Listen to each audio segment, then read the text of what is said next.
Mas vamos a uma outra dimensão. Não é? Vamos pensar agora na gestão orçamentária, financeira e estrutural, física e material. Essa perspectiva, né, ela se volta muito, essa perspectiva orçamentária, financeira, ela se volta muito, né, para a busca de informações. Né, as informações, inclusive, em relação a outros órgãos. Como é que esses outros órgãos podem influenciar a vivência das escolas, né, que nós gerenciamos.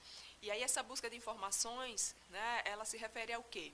Por exemplo, nós trazemos aqui alguns exemplos, que a escola ela recebe recursos, né, estaduais, municipais e do governo federal. E aí o gestor ele precisa entender desses recursos, saber de onde eles provêm, no que eles podem ser utilizados para prestar contas das despesas que forem realizadas. Então, a escola é estadual, ela recebe recursos da fonte estadual e da fonte federal. O gestor ele precisa entender que recursos são esses, se existem recursos específicos para determinada receita, porque vejam, há recursos que são específicos para determinada despesa. Então, se eu preciso, né, saldar uma outra despesa e eu tenho um recurso específico, mas ele está destinado a uma outra, eu não vou poder tirar, eu não vou poder utilizar aquele recurso. Né? O custo do serviço terá que ser, né, saldado por uma outra fonte de recurso, não para aquela que é específica para a compra de material didático, por exemplo. Então, o gestor ele precisa entender de fonte de recurso, de utilização de recurso e de prestação de conta de recursos municipais, estaduais e federais. Precisa estar atento à classificação orçamentária, né, que indica a finalidade, se é a aquisição de materiais de consumo, permanentes, de serviços, né, se é de custeio, se é de pagamento de serviços. O gestor tem que saber, tem que acompanhar. Não deixar de aplicar o recurso a favor da escola, por ignorar a finalidade de aplicação. Aí, alguém pode até se perguntar, né, ou me perguntar, me questionar, mas, Crislane, isso é óbvio. Né? A educação ela já sofre tanto por falta de recursos, né? Sobretudo esse ano, por exemplo, com os vários contingenciamentos. Qual é o gestor que vai deixar de aplicar recurso? Muitos. Né? As pesquisas na área de política e financiamento educacional mostram que há gestores que, por falta de conhecimento sobre a origem, o gerenciamento, as finalidades do recurso, deixam de utilizá-lo. Ou pelo fato de ignorar mesmo, e a ignorância, né, sobre a finalidade do recurso, ou, às vezes, por medo de errar. Então, eu não sei em que aplicar esse recurso. Então, para não errar, eu não vou mexer nisso. Tá? E aí o recurso é devolvido. Então, não pode um gestor de uma escola deixar de aplicar um recurso em favor da escola, porque ele não sabe qual é a finalidade do recurso. Tá? Então, é preciso estar atento, além da dimensão administrativa, é preciso, né, atenção à dimensão orçamentária financeira da escola, que exige aí do gestor outros conhecimentos. E são conhecimentos que estão voltados para as diferentes fontes de recursos que a escola recebe, ou poderia receber. E não deixar de utilizar o recurso a favor da melhoria das condições físicas e materiais que podem enriquecer as experiências de sala de aula, biblioteca, laboratórios. Então, a escola tem uma biblioteca, então vamos enriquecê-la. Né? Ah, não, a escola não tem biblioteca, mas é considerada fundamental para o funcionamento da instituição, então vamos verificar a existência de recursos e as possibilidades para a construção de uma biblioteca, ou a organização de uma biblioteca em algum espaço físico que já existe na escola.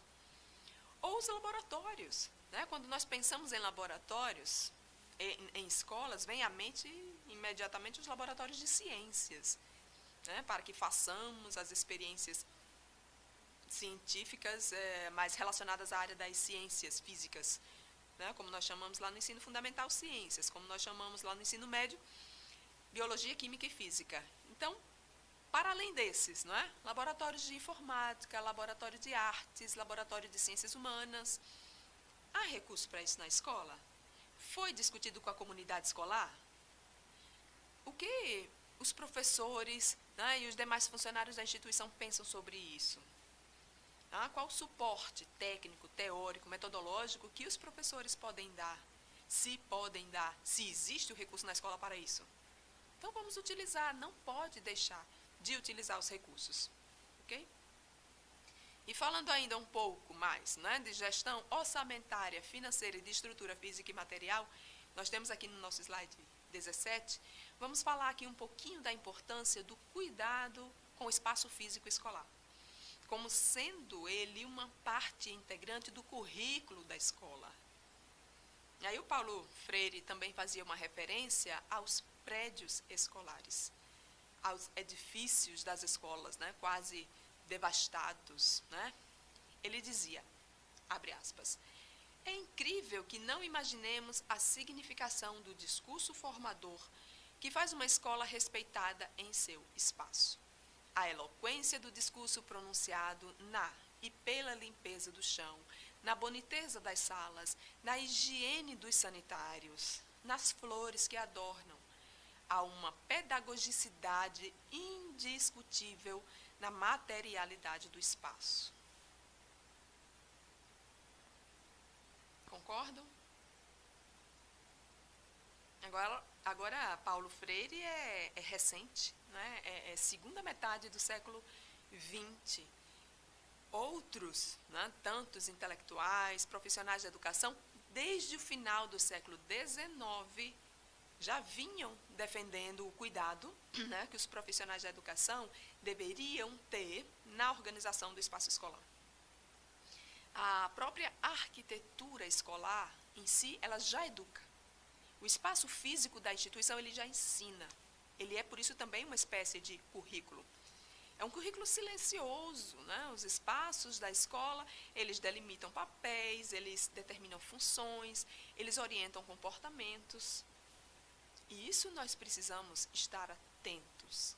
Então, é diferente quando o aluno está em um ambiente confortável, em termos de aeração, de luminosidade, em termos de espacialidade para a promoção do movimento, não é, físico dos sujeitos, sobretudo crianças.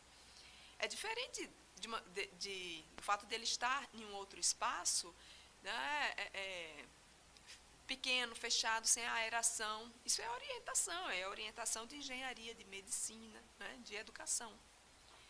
Então, se ele está num espaço escuro, né, ele, o aluno, um espaço escuro, fechado, sem ventilação, sem água, a repercussão, né, na aprendizagem do aluno, ela é diferente. Ele tem diminuído as suas capacidades de concentração, de aprender aquilo que está sendo trabalhado na escola. E aí o gestor precisa estar atento a isso. E atento para quê? Para ele decidir o que vai fazer? Pode ser que ele nem saiba direito o que ele vai fazer. Então, ele precisa fazer o que diante disso? Sentar junto com seus, né, colegas de trabalho e estabelecer quais são as prioridades para a utilização dos recursos na escola. E aí, nesse processo de estabelecer quais são as prioridades, a escola vai ser analisada. Vai se discutir as prioridades a partir do quê? Da temperatura do ar, da umidade relativa do ambiente? Não. Vai se analisar, de fato, a situação da escola, a partir do ponto de vista dos alunos, a partir do ponto de vista dos professores, dos demais funcionários da escola, e aí sim, estabelecem-se as prioridades, junto com os conselhos da escola. E aí, decidindo-se, o gestor providencia a execução dos recursos e depois presta-se contas daquilo que foi utilizado, né, na dimensão estrutural da escola, que envolve a estrutura física e material da instituição. Nesse slide 18, nós temos aí exemplos, não é, de instituições públicas de ensino que mostram aí a organização do espaço. Vejam, nós temos aí, né, algumas salas, nós temos exemplos bons e não tão bons assim, né? Então, numa sala de aula você tem os alunos na sala de aula de Roraima, tá? Então, o que é que os alunos estão fazendo? Eles estão jogando, tudo bem até aí, né? Uma atividade desportiva. Mas não fica tão bom assim o movimento, essa prática desportiva, quando a gente observa o material que eles estão utilizando para fazer o jogo. É o braço da cadeira, das cadeiras. Ou seja, nós temos aí problemas estruturais, que começa inclusive pela porta da sala de aula. Vejam como a porta está fechada, né? Nós estamos nos referindo aí à imagem superior do lado direito do slide. Então, a gente observa que a porta, ela é fechada com uma cadeira que está escorando essa porta. Né? O quadro ainda é de giz, os alunos estão com os braços das cadeiras jogando. Mas a gente tem também um bom exemplo, não é? Vejamos na imagem de baixo. Né? Nós temos a imagem de um CEMEI, que é o Centro Municipal de Educação Infantil, Maria Eunice Davim, que está situado aí no bairro Pirangi, né? Acho que é o bairro Pirangi, na cidade de Natal. Observem a diferença, né, das imagens, a diferença dos espaços escolares. O espaço que existe para que as crianças possam se movimentar.